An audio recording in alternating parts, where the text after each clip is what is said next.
Good morning friends. वही पुराना topic जो हम पढ़ा रहे थे उसी को कंटिन्यू करते हैं। ठीक है, जो हम पढ़ा रहे थे उसी को कंटिन्यू करते हैं। देखो, क्वेश्चन दिया है दो संख्याओं का गुणनफल इतना है 93 है और उनका डिफरेंट अंतर कितना है 28 है। उनके व्युत्क्रम का अंतर क्या होगा। देखो, मान लेते हैं यहाँ पे उसी तरह क्वेश्चन है जैसे मैंने कल लास्ट क्वेश्चन जो कल सॉल्व कराया था, सेम उसी टाइप का क्वेश्चन है। जो हमने लास्ट क्वेश्चन कल सॉल्व कराया था सेम उसी टाइप का क्वेश्चन है। वो कह रहा है दो संख्याओं का गुणनफल इतना है। तो हमें संख्याएं पता नहीं है कि दो संख्याएं कौन कौन सी हैं, तो हम क्या करते हैं, मान लेते हैं लेट दो संख्याएं x और y है। कौन सी दो संख्याएं x और y है। तो लेट माना दो संख्याएं कौन सी हैं, x और y है। ठीक है, तो अब यहाँ क्या कह रहा है कि उन दो संख्याओं का गुणनफल कितना है 93 है।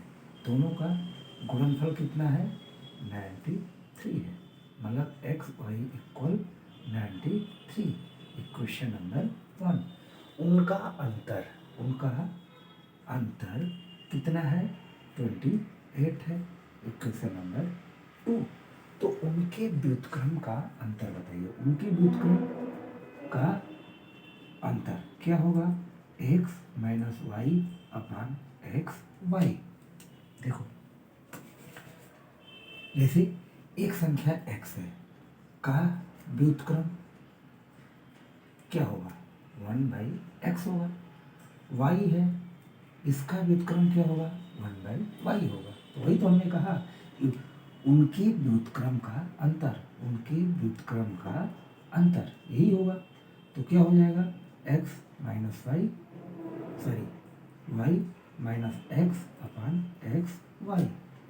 y माइनस एक्स कितना हो जाएगा 28 अपान 93। यही होगा, x माइनस वाई इतना है तो y माइनस एक्स 28 अपान 93।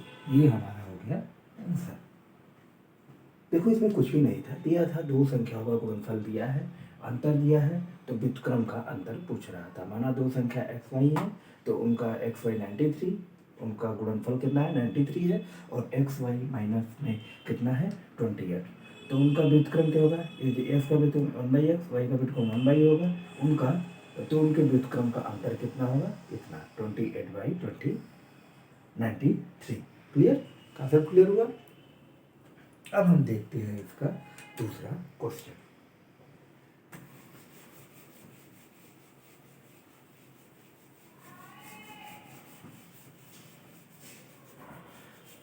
इसी टाइप में देखो क्या कह रहे हैं, दो संख्याएं दिया है, दो संख्याओं के वर्गों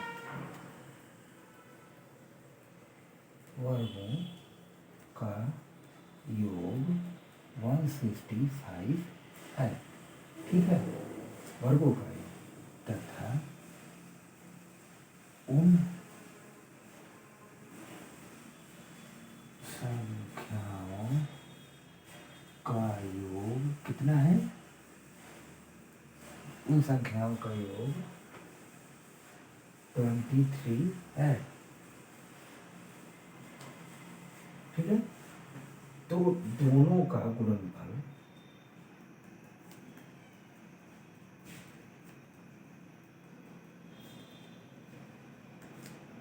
संख्याओं का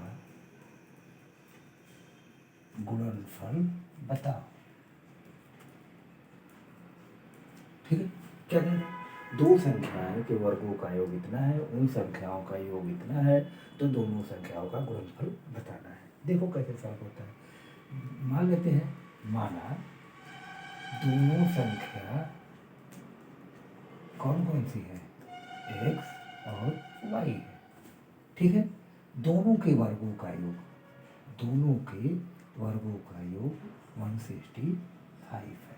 इक्वेशन नंबर 1। उन दोनों संख्याओं का योग कितना है 23 है। Equation number 2। तो दोनों संख्याओं का गुणनफल पूछ रहा है, दोनों संख्याओं का गुणनफल पूछ रहा है। तो हमें एक फार्मूला पता है जनरली, एक्स प्लस वाई का स्क्वायर क्या होता है, X square Y square plus 2x Y होता है ये फार्मूला। तो हम इसी फार्मूले पर रख देंगे 23 का स्क्वायर, भाई यहाँ हमें एक्स प्लस वाई का मान पता है, इधर इसका पता है प्लस 2x वाई। 23 का स्क्वायर करते हैं कितना आते हैं, इतना प्लस 2x वाई, इधर माइनस हो जाएगा 2x वाई बराबर कितना हो गया 529 minus 165 2x Y, x Y बराबर 364/2, एक्स वाई की वैल्यू कितनी है 182। देखो इसको क्या कि दो संख्याओं का वर्गों का योग हमें दिया हुआ है इतना, उन संख्याओं का योग दिया है इतना, तो दोनों संख्याओं का गुणनफल बताना है। दोनों संख्याएं एक्स वाई मान ली, उनका स्क्वायर दिया हुआ है, योग दिया हुआ है, एक्स वाई की वैल्यू प्राप्त करनी है। हमें फार्मूला पता है, एक्स प्लस वाई का होल स्क्वायर होता है X square plus Y square plus 2x Y. हमने क्या किया, यहाँ पे वैल्यू रख दी, एक्स प्लस वाई का मान कितना है 20 रख दिया, एक्स स्क्वायर वाई स्क्वायर की वैल्यू है 165 रख दिया, और यहाँ से 2x वाई के मैंने क्या किया, वैल्यू प्राप्त कर ली। ठीक है, क्लियर। इस टाइप के देखो क्या है कि ये जो क्या है समीकरण इक्वेशन टाइप के जो क्वेश्चन थे, ठीक है, हमने सिंप्लीफाई जो नंबर्स देखी स्क्वायर से रिलेटेड, क्यूब से रिलेटेड, हमने वो सारे क्वेश्चन को क्या किया डिस्कस कर चुके। ठीक है, हमने वो जितने थे मतलब, बाकी आप लोग उसको प्रैक्टिस करिए। ठीक है, और जितना पॉसिबल हो सकते थे, जितने हमें बताना थे वो चीज़ हमने यहाँ पे डिस्कस की। ठीक है, अब क्या आते हैं, अब हम आते हैं सीरीज़ पे, अपने सीरीज़ पे आते हैं। सीरीज़ पे हमने क्या किया था, सिंपली एक योग बताना स्टार्ट किया था। ठीक है, अब योग के आगे मैं नेक्स्ट क्लास में बताऊंगा। बाकी सीरीज आप लोगों को ये समझ में आई, इक्वेशन कैसे सॉल्व होते हैं, इक्वेशन समझ में आया कि नहीं। देखो इक्वेशन किसी टाइप के सॉल्व होते हैं, कोई भी नंबर्स दिया है उसको हम मान लेते हैं, अगर योग पूछ रहा है, मल्टीपल पूछ रहा है, कुछ भी, तो कुछ चीज़ें दी रहेंगी, तो फिर हम उसको देखते हैं कि अगर इक्वेशन में बैठता है तो इक्वेशन सॉल्व कर देते हैं, इक्वेशन में नहीं बैठता तो फार्मूले में रख के हम उसको सॉल्व कर देते हैं।